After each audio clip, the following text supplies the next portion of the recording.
This is a replay of Let's Talk Nigeria on Sparkling 92.3 FM Calabar, making Nigeria better, one conversation at a time. We talk everything. Health, education, finance, sports, transportation, agriculture, politics, entertainment, people and power on Let's Talk Nigeria. Let's Talk Nigeria.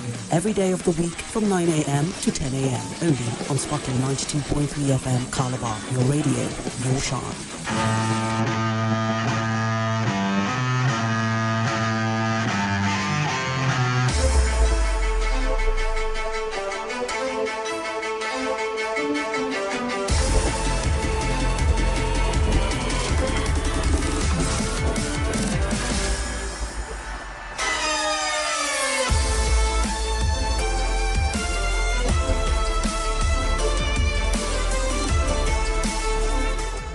Top of the morning to you, beautiful people of the ancient city of Calabar.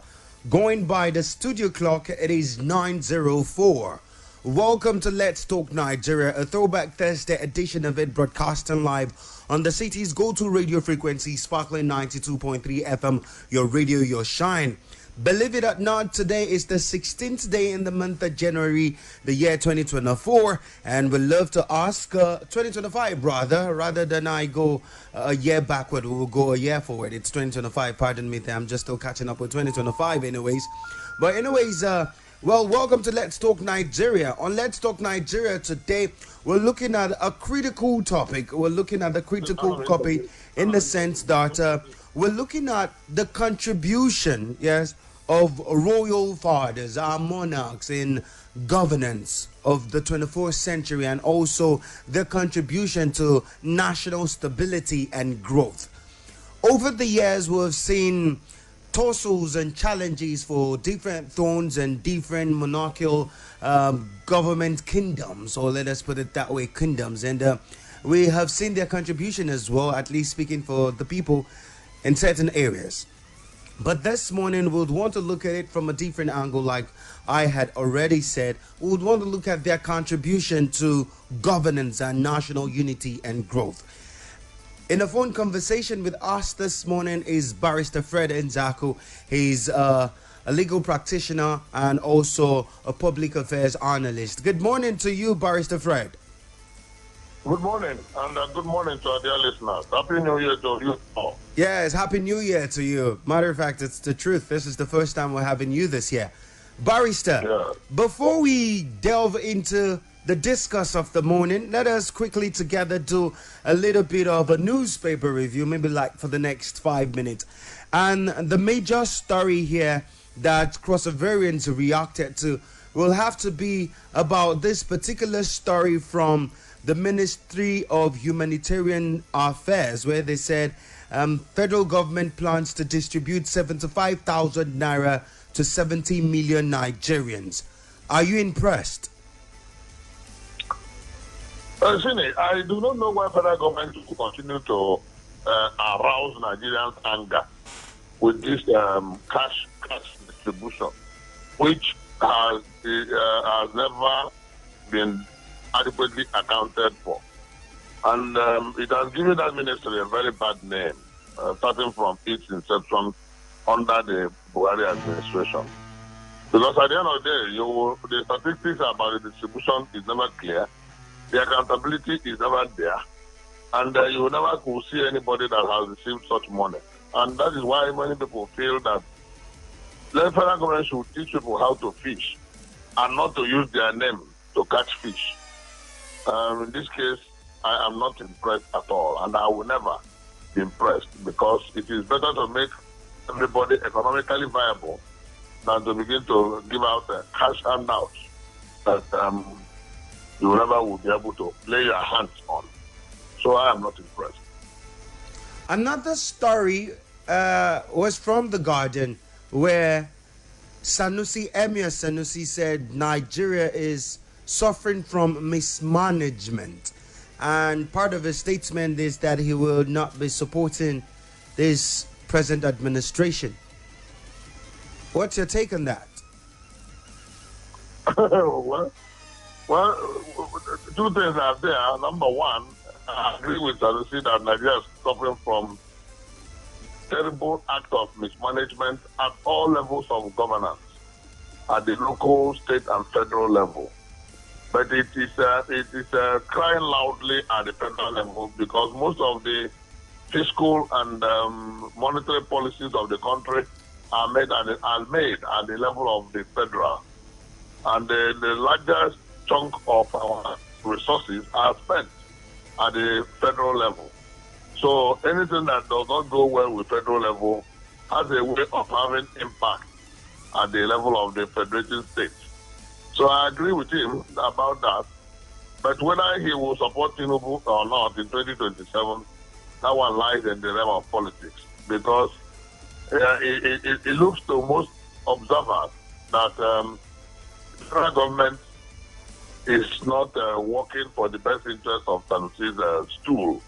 They call that each time Sanusi goes to court or taken to court at the federal level, Sanusi doesn't get an expected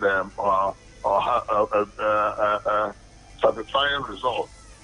But this time that the state, because the state belongs to a different party, or rather, is run by a different party, and the federal government is run by yet another different party. So whether he will support Tinubu or not, obviously shows his political inclination, especially with respect to the shaking of his royal stool. Many observers believe that the stool is being shaken from Abuja, while the legs of the stool are being stabilized by the Kano state government. So I think that is geopolitics, and it's neither here nor there. Widows of fallen heroes are crying out, talking of welfare, and also looking at the military. Let us talk about their welfare in the next 1 minute. Are they well taken care of?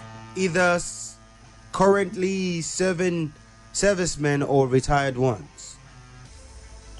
Nigeria has a very long history of abandoning their heroes when the heroes are no longer available. That history started with the Biafran Civil War, or rather the Biafran Nigerian War, and all the people who were said to have been pardoned never got, up to today, never got the fruit of the pardon. The people who fought on the side of Biafra, not only that the veterans were abandoned, Nigerian government has always been promising that they will pay them their retirement benefits. Because a lot of them were said to be retired and pardoned and retired. But the benefits never came. All of them are dying one after the other. There will be very few of them now that are still alive, and they have never gotten their benefits.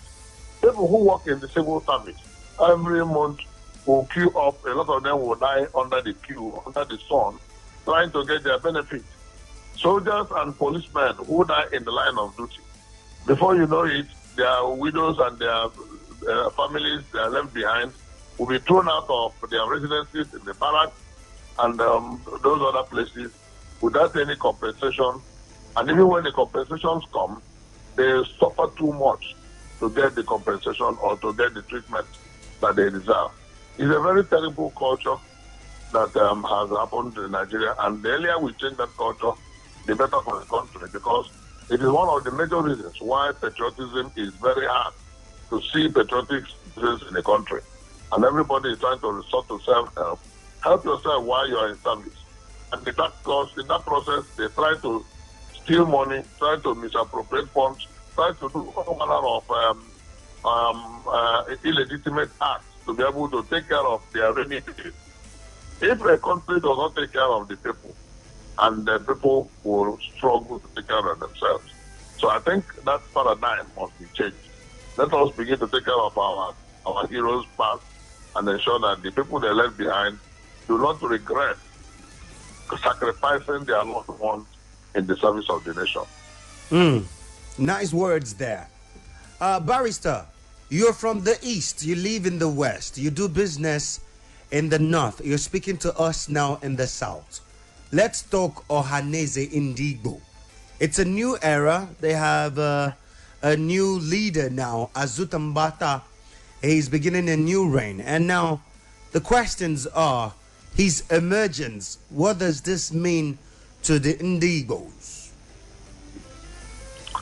The emergence will mean nothing to Ndigbo if he does not operate in line with the expectations of Ndigbo. The emergence will mean nothing to the people if he does not stand and speak for the interests of the downtrodden. If he does not stand and speak against marginalization of the people of the Southeast and the other parts of Nigeria where Ndigbo reside. His emergence will mean nothing if he does not put measures in place to bring unity, cohesion, and galvanize the energies of Ndigbo towards improvement of the virtues and integrity of the Igbo man. His emergence will amount to self-aggrandizement if his efforts do not go towards the interest of the generality of Ndigbo. One of the major challenges that the Igbo man has in the Nigerian environment is ostracizing the Igbos from the mainstream of Nigerian political environment. I use the word ostracizing advisedly because the Igbo man seems to be shut out intentionally and comprehensively from some of the apex leadership structure of Nigeria. Some say it is on account of the Civil War. Others say it is on account of that the Igbo man, by his nature, has created fear, the mind, fear of intimidation, fear of oppression in the minds of other Nigerians. But in all of this, you can very easily see the impact of politics of the Ndigbo. When people say that no tribe can make the presidency if other tribes do not support them, you look at it critically and you believe that it is also possible. And until Igbo man is supported by other tribes to occupy the office of the president of the country, Igbo man will continue to cry marginalization. Until the federal government remembers that the Southeast and other Igbo dominated states are part and parcel of Nigeria and should be remembered in terms of location of federal government infrastructure and facilities. Until that is done, the Igbo man will continue to cry marginalization. As we speak, there is no Igbo man was skimmed out from the gas pipeline project of the federal government. Meanwhile, the Igbo soil produces the largest chunk of gas reserve in Nigeria. Igbo man is skimmed out from the railway project of the federal government, especially under the last administration of Barr, who preferred to work for Niger than working for the Southeast.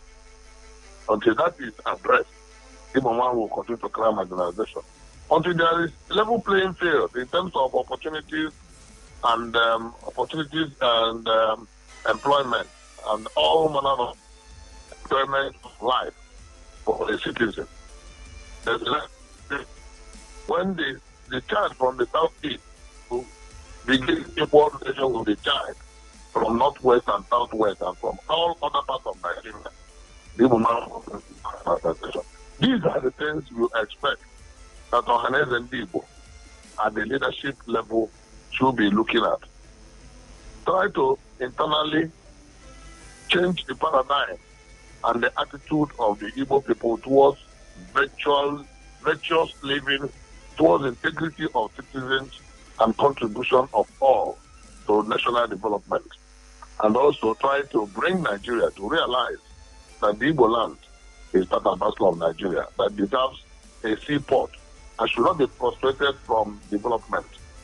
Until that is done, Ohanaeze will mean nothing to most Nigerians apart from political tool for self-aggrandizement of a few individuals who call themselves leaders of the socio-cultural group. Can we see their contribution without ounces of politics in it? Can there be royal fathers and still have their contributions to national unity, national growth, and for the introduction of peace to the southwest region, or southeast region rather? Yes, obviously that can be done. It's a matter of modus operandi. If they shift their modus operandi towards regional development, and when we talk of regional development, we are not only talking about infrastructural development.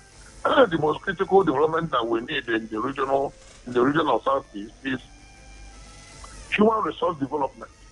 And what I mean by human resource development is not only trying to bring education and employment to the people, but also trying to teach the young ones the virtues of integrity, hard work, and good patriotic lifestyle.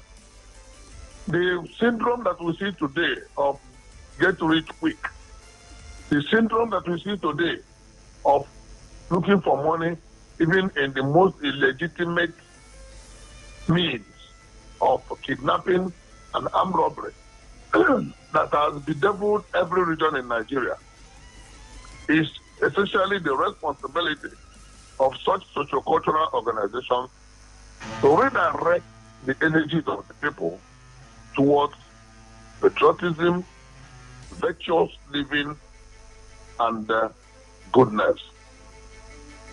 Because if we don't do so, the ones who will become the leaders of tomorrow have not imbibed the act of leadership with integrity. Instead, a lot of them have nefariously imbibed the act of leadership by money making. This idea of making money by all means, if it is not curbed in the Southeast and in the Igbo nation, then the leaders of tomorrow will not deliver the expected leadership virtues. And that training should start from now. Okay. And that is the major assignment that I give the new president of Ohanaeze. Okay. Now, Barrister, do you really buy into this regional government narrative that if the Ndigbo'S can come together and, like we've heard about some billionaires, and we know that southeastern Nigeria has plenty of them billionaires, if they can come together and as their resources build infrastructure, it can help the region thrive. The Afenifere does the same. The the Arewa does the same. This will, one way or the other, bring development and growth to Nigeria. Do you buy it? To some extent, it is. Sorry, It's okay. Okay. Let me give. To some extent. Yes, to some extent.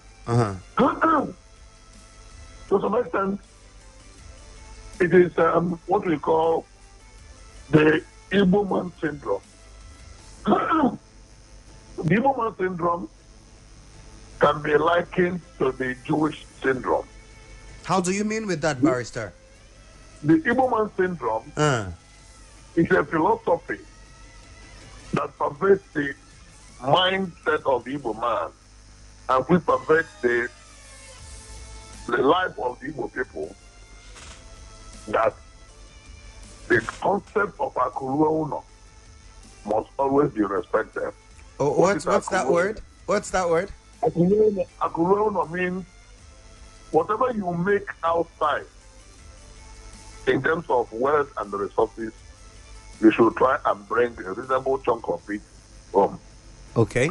It is that concept of Akuruo which is called the Igbo man syndrome or the Jewish syndrome, that has made the Southeast a shining region in Nigeria, that has made the Southeast, giving it the speed it has gained in survival after the Civil War.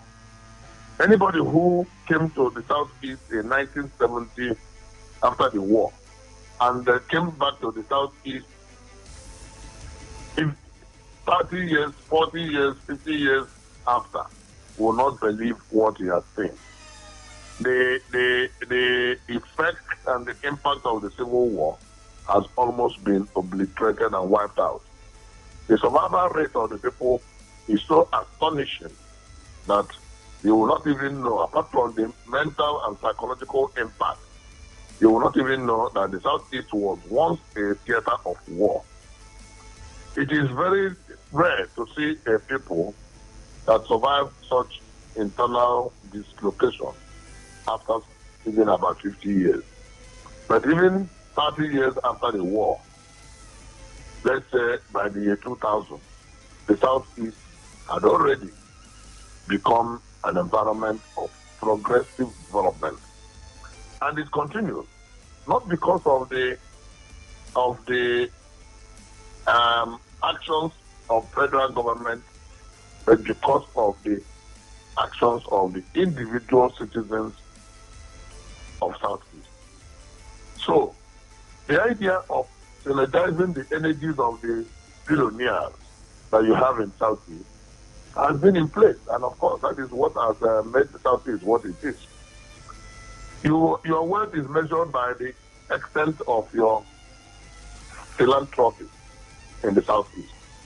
If you are rich and people do not feel the impact of your richness by way of the infrastructure you have built, the people you have trained, the scholarship you have awarded, how many number of people have you built houses for? Have you provided housing for people? How many people how many mouths have you fed? If your wealth is not measured in terms of all those criteria, then irrespective of how much is in your bank account, you are a poor person in the eye of the Igbo man. So, that syndrome had always been in their nature. And that syndrome is always being propagated. And if any government wisely harnesses those energies of the Igbo, such government will usually do well. Okay. It's only Igbo land you see individuals who will take up church projects, road projects, construct them, put street lights, do boreholes, and provide water for people. I don't think that most of the other tribes understand that concept of the Igbo man syndrome. And that is what has sustained the Igbo land up to today. Okay, so Barrister. And that's why you will not see the impact of the failure of the federal government to be aligned to their responsibility in the Southeast. All righty. Barrister, we will go on a very short break. As now we will want to explore the contribution of royal fathers in governance and nation building, policy making as well. But when we return, we'll get to talk more and then throw open the lines for our callers to contribute. We'll be right back, people. It's still Let's Talk Nigeria, broadcasting live on Sparkling 92.3 FM. Your radio, your shine. We'll be right back, people.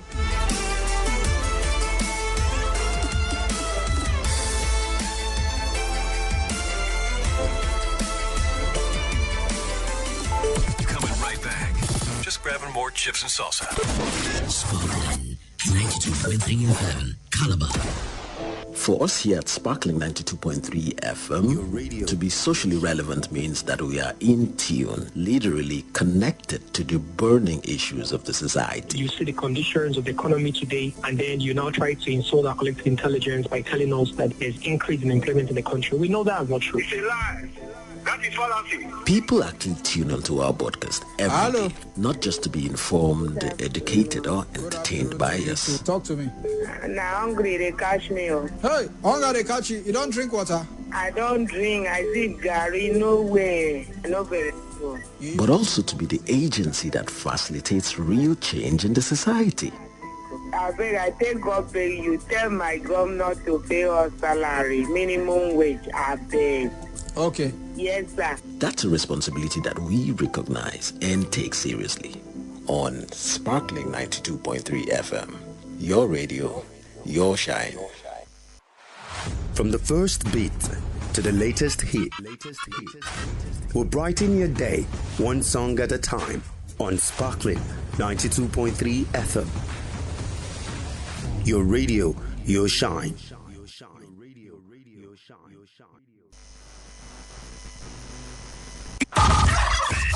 Just relax. Hey, what's up, hello? Radio sounds better. Radio sounds better. I love it. You guys are so great. With Sparkling FM 92.3. This is a replay of Let's Talk Nigeria on Sparkling 92.3 FM Calabar, making Nigeria better, one conversation at a time. We talk everything. Health, education, finance, sports, transportation, agriculture, politics, Entertainment. people and power on Let's Talk Nigeria. Let's Talk Nigeria. Every day of the week from 9 a.m. to 10 a.m. Only on Sparkling 92.3 FM Calabar. Your radio, your shine.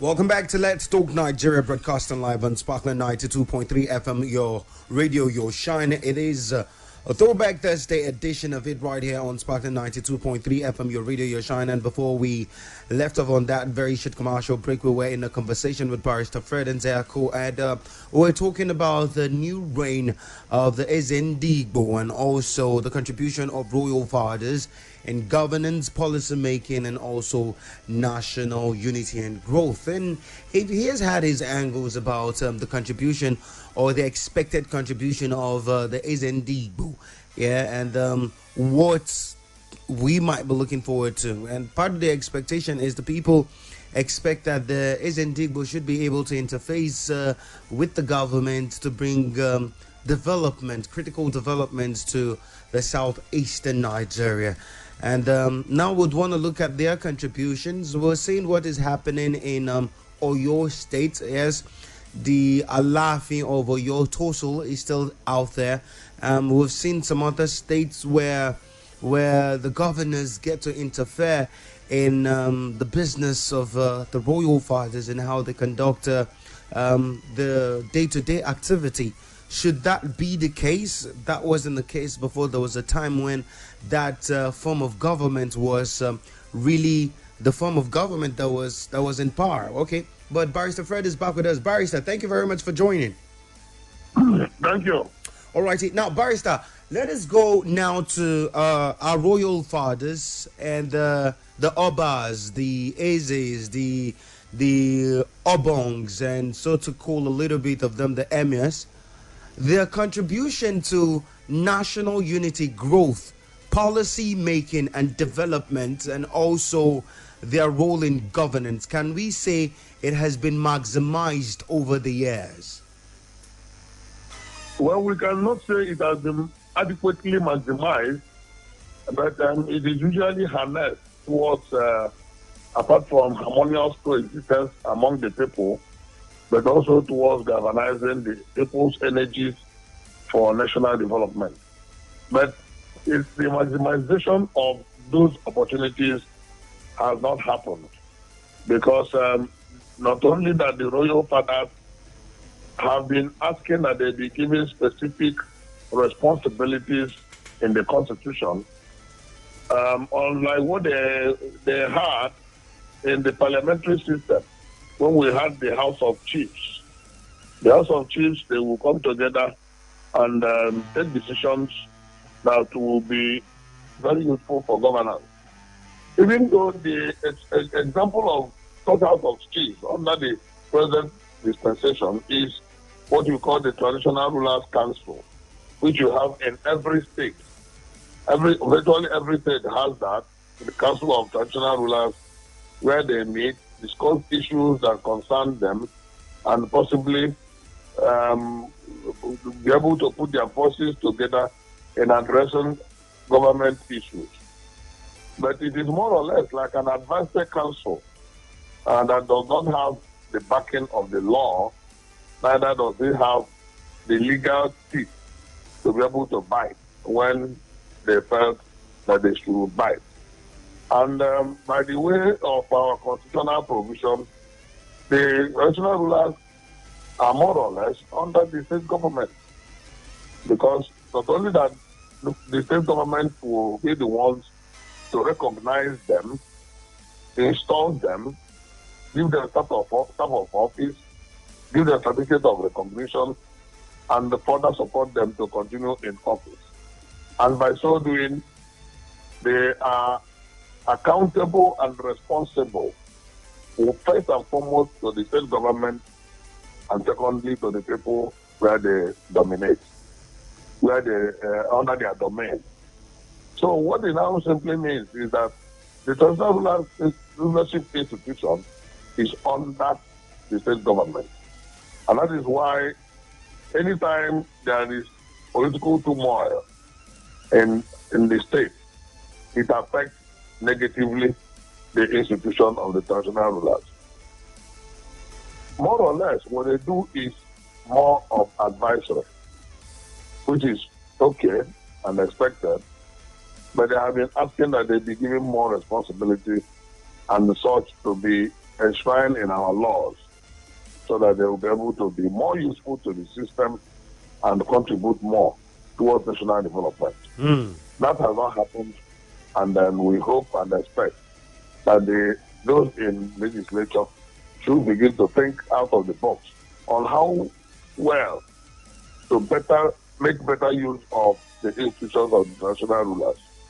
The traditional rulers themselves will also think on how best to galvanize their thoughts and opinions and push it through their legislators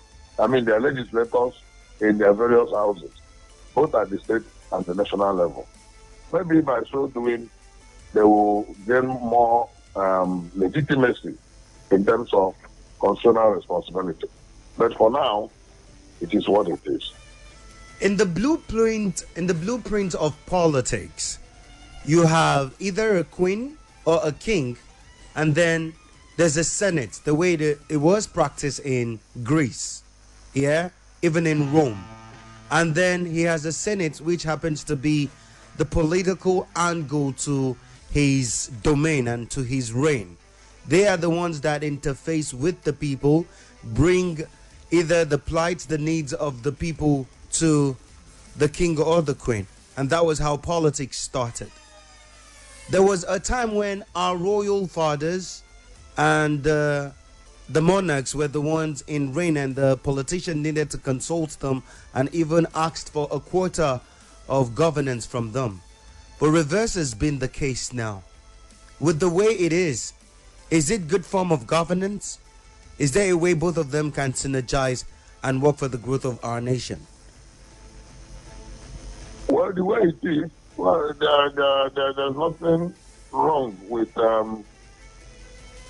making further use of the capacities inherent in the traditional royal schools, especially with respect to reaching out to the people, because the government seems far from most of the people, especially in the rural areas. And the royal system, the traditional rulership, bridges the gap between the government and the people at the grassroots level. Such gap bridging should also be translated into ensuring that dividends of governance get very closer to the people.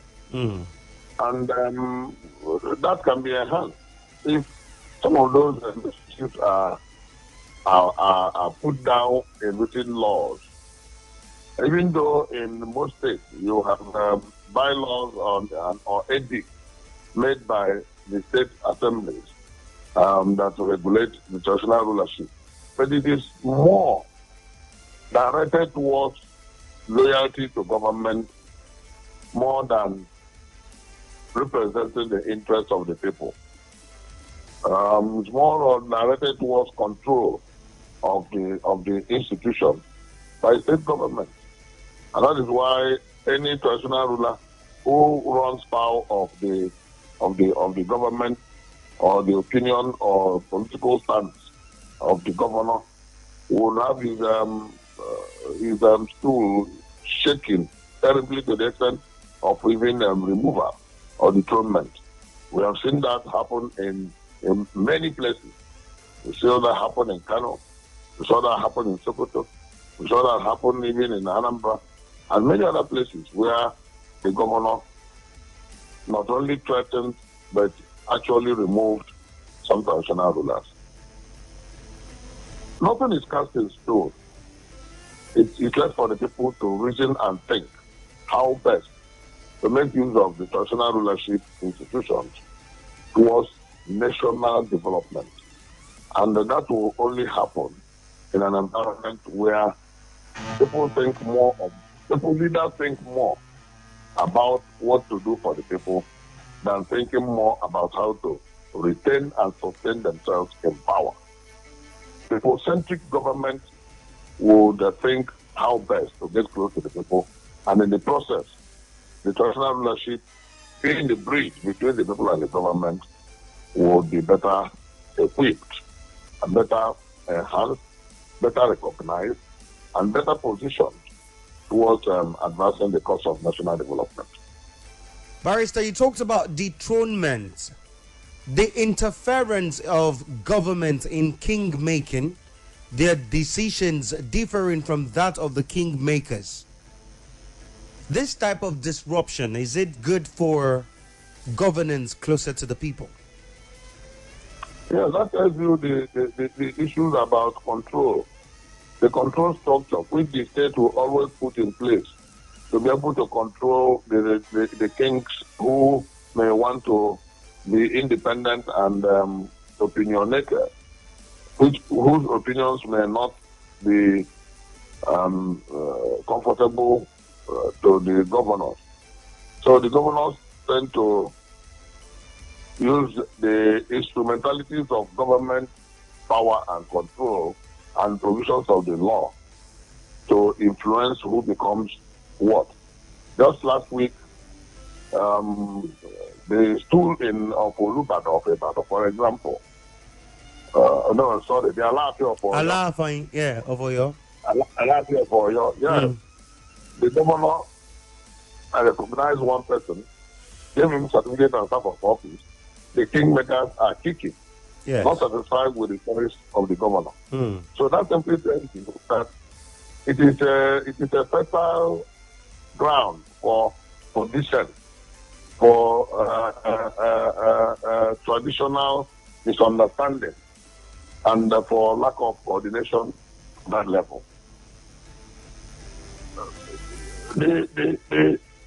If the institutions are that autonomous to the extent that whoever the kingmakers bring will be the ones that the government will recognize, then it will whittle down the powers of the government to influence who becomes what. But politics is all about trying to hold control of the people. And that is why it will not be easy for the governors to allow such control to leave the grip of their hands. And we see that happen all around the country. And of course, the traditional institution is older than the politics. But the politics has become overriding over the lives of the people, including the control of the institution. For now, I do not think there is anything anybody can do about such control. But the only thing one can do is to enhance the quality of the traditional rulership by way of not only the quality of people who occupy the schools, but also by way of their contribution toward national development, especially if it is codified in our laws. such that the laws will now not be at the whims of the governors, but at least as stipulated in the statute book. Okay. We would want to hear from the people, your angle, your point on this. 080-923 00022 or 0812 723 7060. Again, 0812 723 7060 or 080 923 00022. Let us hear from you, your angle, your point.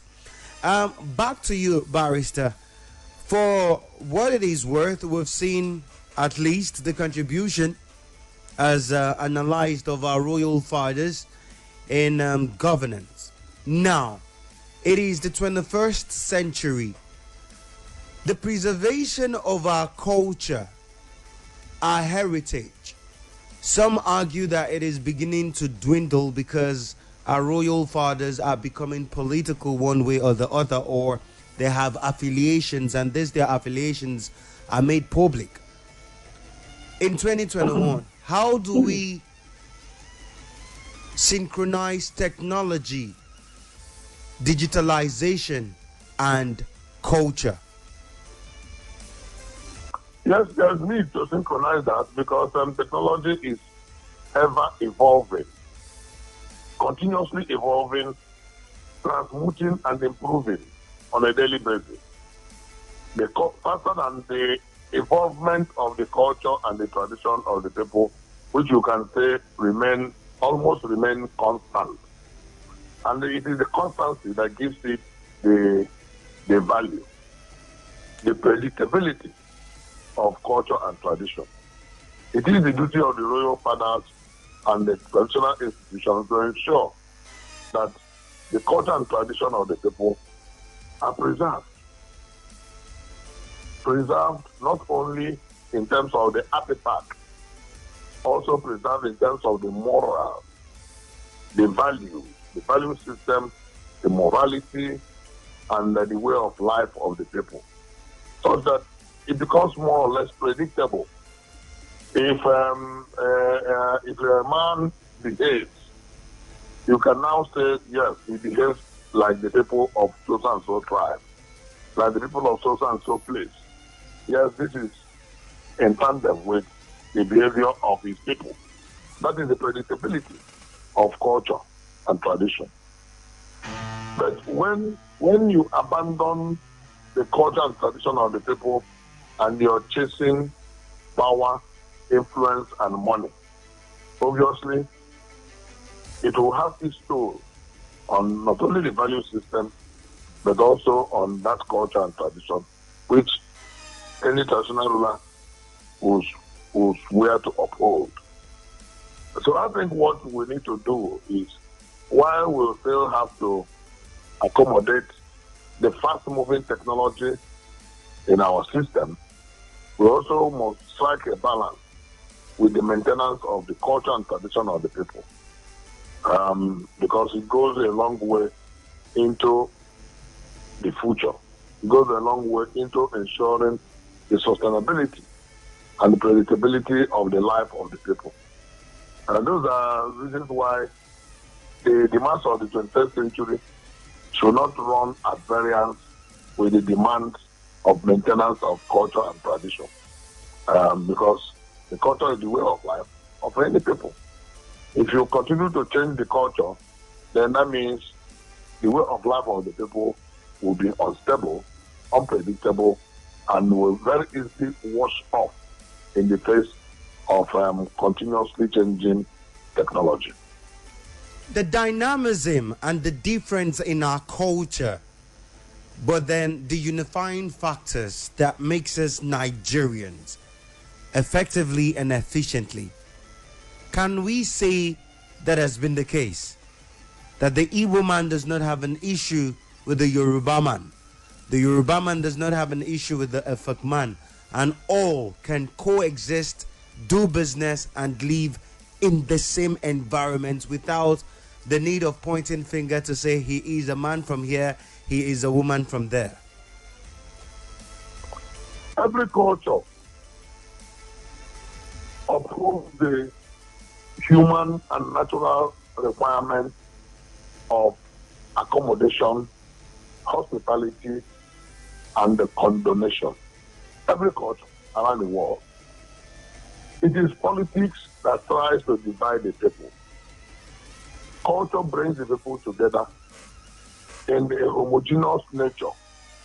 But politics, because it involves allocation of resources, tries to bring out the division in the people.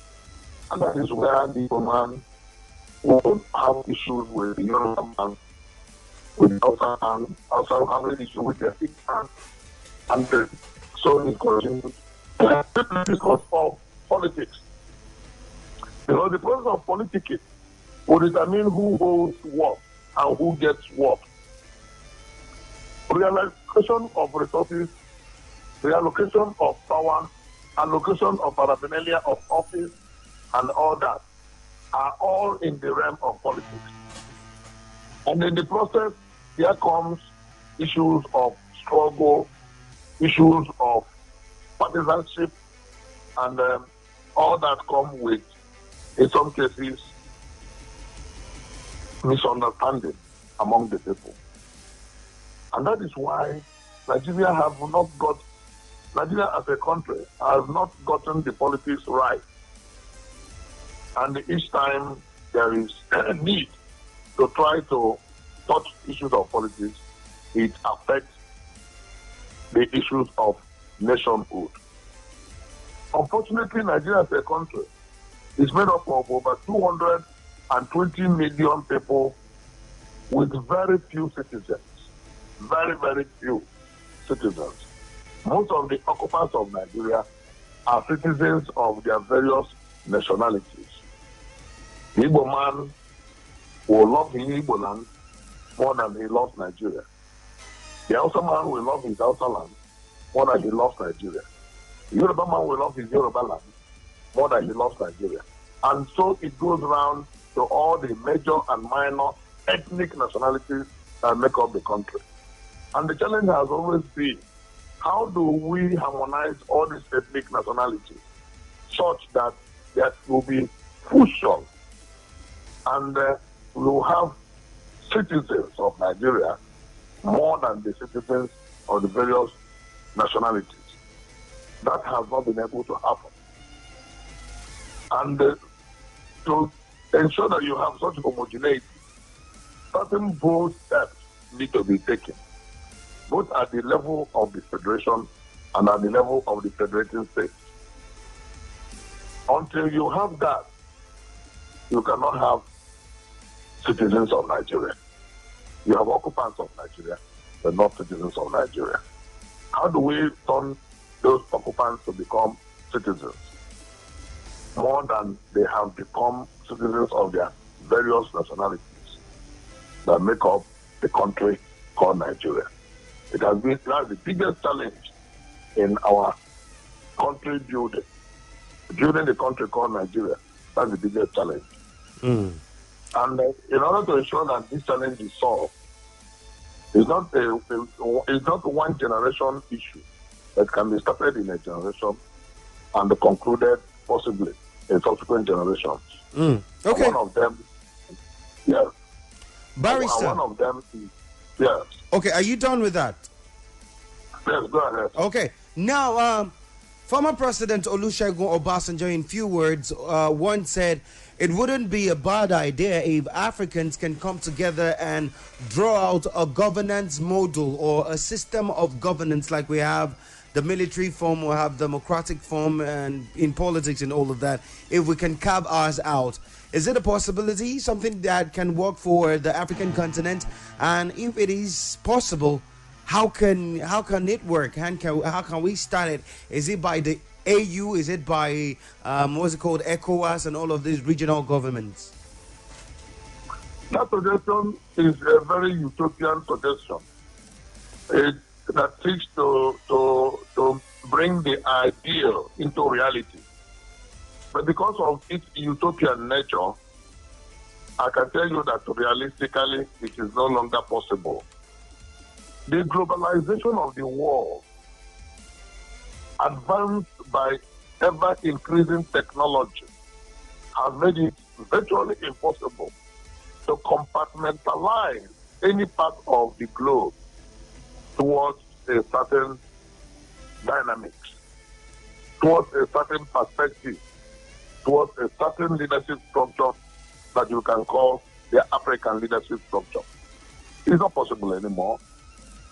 Over time and time that has run into multiple decades, there are some entrenched structural issues that will not make it possible for Africa to have such homogeneity and be able to bring out such practice of governance.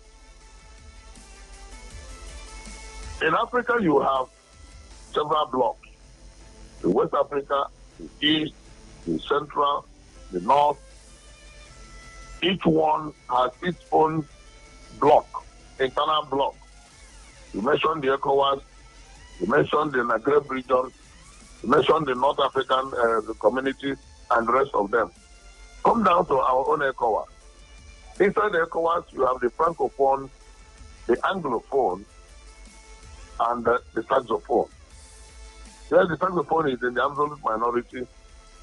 The Anglophone and the Francophone are the majority in ECOWAS. In between these two blocks, in between these two blocks of people, in between these two blocks of people, you have diverse interests, diverse opinions, diverse realities that will be very difficult to fuse and to make one. ECOWAS established in 1975. This year will be 50 years. But yet, the minutest aspect of the idea behind that block, which is free movement of persons and goods, have not happened. The minutest aspect of the dream of ECOWAS has not been achieved. Not to talk of trying to have a common currency or common monetary system or policies and the rest. The minutest, which is free movement of goods and persons, intra-ECOWAS trade, and all that will enhance the ideas of ECOWAS have not happened. How do you now expect that you can have a harmonized system of government between West Africa and North Africa? So I think it is a very utopian idea whose realization is almost impossible. Thank you very much, Barrister Fred. Thank you for the points that you have made clear here. Thank you for the angles it came from. Thank you very much. Well, we look forward to making Nigeria a better place. You will have to contribute to this growth. Everybody doing their bit, Nigeria will become a better place, honestly. Thank you very much. Well, this is where we call it a wrap on Let's Talk Nigeria, a Throwback Thursday edition of it, broadcasting live on Sparkling 92.3 FM. As you go about your daily activities, I'm just urging you to remain focused and keep it at the back of your mind that you have to be active for the growth of Nigeria. God bless you all. I am Senator Williams Ocheka.